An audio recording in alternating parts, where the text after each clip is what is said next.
Hello दोस्तों, welcome back to my YouTube channel Maths Plaza. तो दोस्तों, आज मैं इस वीडियो में बिहार बोर्ड क्लास 8 मैथ प्रश्नावली 8.2 का क्वेश्चन नंबर 1 और 2 का सॉल्यूशन करा दिया था। आज मैं क्वेश्चन नंबर 3 का सॉल्यूशन कराने वाला हूँ। आइए देखते हैं 3। तो क्वेश्चन नंबर 3 में जो है कह रहा है कि एक बिजली के पंखे को 510 रुपया में बेचने पर एक दुकानदार को 15% की हानि उठानी पड़ती है। बताइए दुकानदार ने पंखे कितने में खरीदा है। यदि पंखा 630 रुपया में बेचे तो कितना लाभ होगा।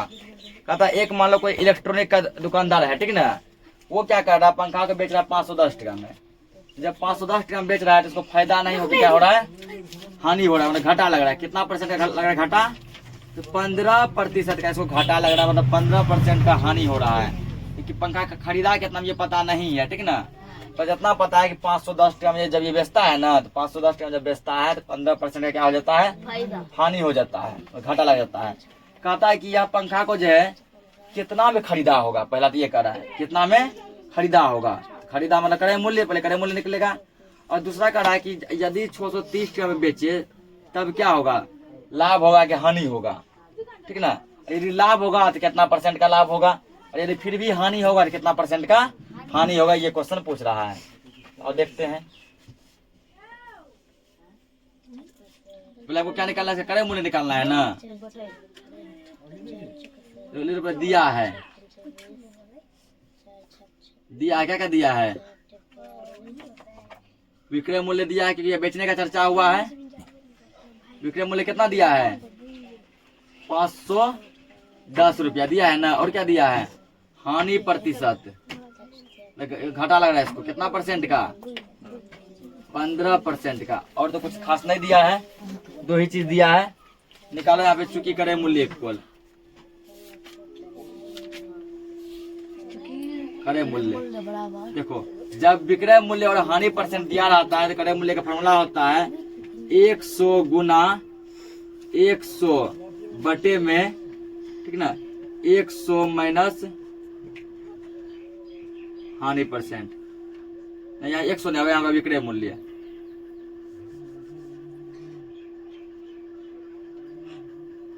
विक्रय मूल्य यहाँ तक हो जाएगा चूंकि क्रय मूल्य। जब जो विक्रय मूल्य और हानि परसेंट दिया रहता है क्रय मूल्य का फॉर्मूला होता है विक्रय मूल्य गुना 100 बटे में 100 माइनस हानि परसेंट। विक्रय मूल्य कितना बेचना चाह रहा है, 510 टका में, गुना 100 तो ये करेगा अपने मन से, बटे 100 फिर आएगा, हानि कितना परसेंट का हो रहा है, 15, ठीक ना। सॉल्व कर दो, 510 गुना 100 आएगा ना, बटे 100 में 15 घटेगा 85, कटाओ इसको, 5 से 17 बार में कटेगा, और ये 5 से 20 बार में कटेगा, कटेगा ना। और देखिए 17 एकम 17, 17 तिया 51, और 0 है 0 रख दो उठा के, कितना हो गया, चलिए यहीं लिख देते हैं, 600 रुपया। पता चला कि पंखा को 600 टका खरीदा गया है। क्रय मूल्य निकाल लिए। अब कह रहा है कि यदि 630 टका में बेचे तो लाभ होगा कि हानि होगा। तो पुनः विक्रय मूल्य बराबर, पुनः मतलब फिर जो दूसरा विक्रय मूल्य दिया है, तो पुनः विक्रय मूल्य कितना दिया गया है, 630 रुपया दिया है ना। स्पष्ट दिख रहा है कि 600 में खरीदा, 630 टका में बेच रहा है, तो फायदा हुआ घाटा हुआ है, फायदा मतलब लाभ हुआ है। लाभ हुआ है तो यहाँ लाभ इक्वल, लाभ बराबर होगा विक्रय मूल्य घटा क्रय मूल्य, विक्रय मूल्य माइनस क्रय मूल्य, क्रय मूल्य। विक्रय मूल्य कितना, 630 माइनस क्रय मूल्य कितना खरीदा है, 600 में, कितना रुपया का फायदा हो गया, 30 रुपया का। लेकिन हमको लाभ नहीं पूछा है, प्रतिशत पूछा है कि लाभ हुआ तो लाभ परसेंट बताओ और हानि हुआ तो हानि परसेंट। इसीलिए लाभ प्रतिशत बराबर, प्रतिशत का फॉर्मूला बता रहे, जो पूछता है वो ऊपर, लाभ परसेंट पूछा है ना, लाभ ऊपर, लाभ और बटे में हमेशा क्या आता है, क्रय मूल्य, लाभ बटे क्रय मूल्य, गुना क्या आ जाएगा 100%।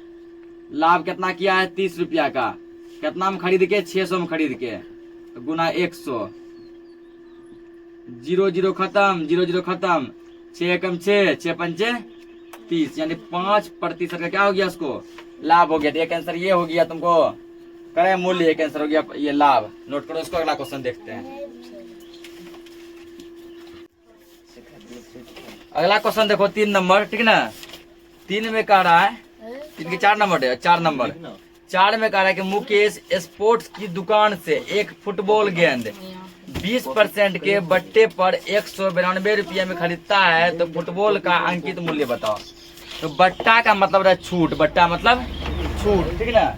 फॉर एग्जाम्पल जैसे मान के चलो तुम जो है ना किसी एक दुकान में गया, ठीक, वहां पर कोई सामान का दाम जो है 200 रुपया लिखल था। तो बोला भैया या अंकल कितना में दीजिएगा। तो बोला देखो बाबू हम इसका 30% छूट करेंगे, ठीक ना। 30%, 30 बटे 100, 30% छूट कर लो। 0 0 खत्म, 0 0 खत्म, यानी 30 कितना छूट किया, 60 रुपये छूट किया। तो 60 रुपये, 200 का दाम था ना, 60 रुपये तुमको छोड़ दिया, वो 140 का तुम दिया। यानी कि जो सामान खरीदा था उस सामान का अंकित मूल्य, अंकित मूल्य मतलब होता है कंपनी द्वारा लिखा गया दाम, कंपनी द्वारा लिखा गया दाम। तो कंपनी द्वारा जो है जो सामान तुम खरीदा उस सामान पे कितना दाम लिखल था 200। दुकानदार तुमको कितना % छूट दिया 30%। तो तुमको कितना रुपए चुकाना पड़ गया 140 का। क्वेश्चन ऐसे दिया, यहाँ तो अंकित मूल्य पता है, और ये जो क्वेश्चन दिया है यहाँ अंकित मूल्य पता नहीं है। कह रहा है कि वो फुटबॉल जो है ना 192 रुपया में खरीदा, ठीक, 192 में कितना % का छूट लेके, बट्टा मतलब छूट, कितना % छूट लेके 20% छूट लेके, ठीक ना। 192 रुपया में वह फुटबॉल खरीदा है 20% बट्टा लेकर, यानी बट्टा मतलब छूट, 20% छूट लेकर। तो बताओ फुटबॉल पर कंपनी कितना दाम लिखा होगा। जैसे यहाँ जो तुम सामान खरीदा, ये क्वेश्चन ऐसे ही बन सकता है। मान लो तुम कोई सामान 140 ग्राम खरीदा है 30% की छूट पर, तो बताओ सामान का कितना दाम लिखल था, सामान का 200 रुपया दाम लिखल था, ठीक ना। तुम कोई सामान 140 रुपया में खरीदा 30% के छूट पर, तो सामान का कितना दाम लिखल था 200।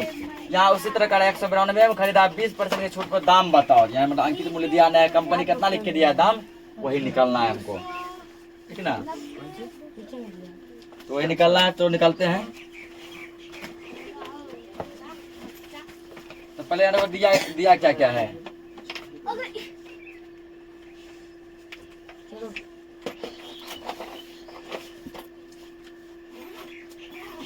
दिया है, क्या दिया है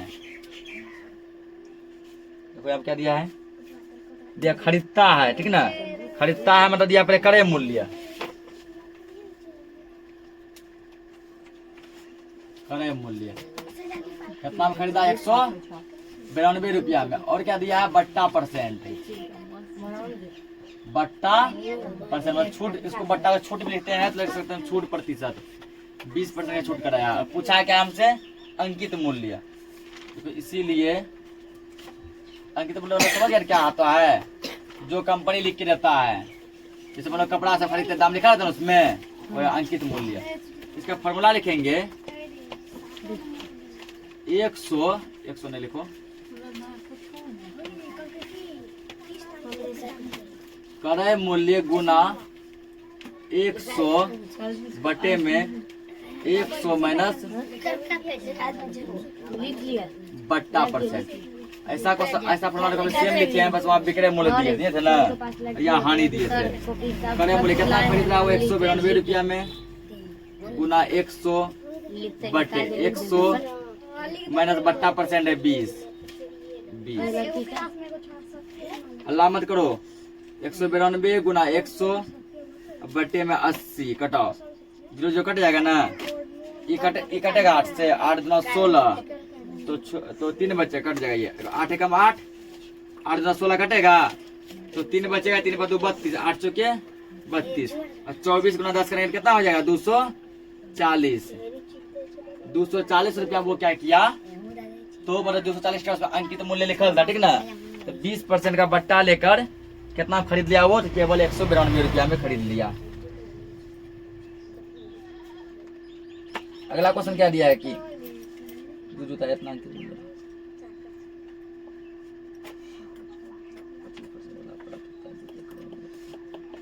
इसको नोट करो, अगला क्वेश्चन देखते हैं।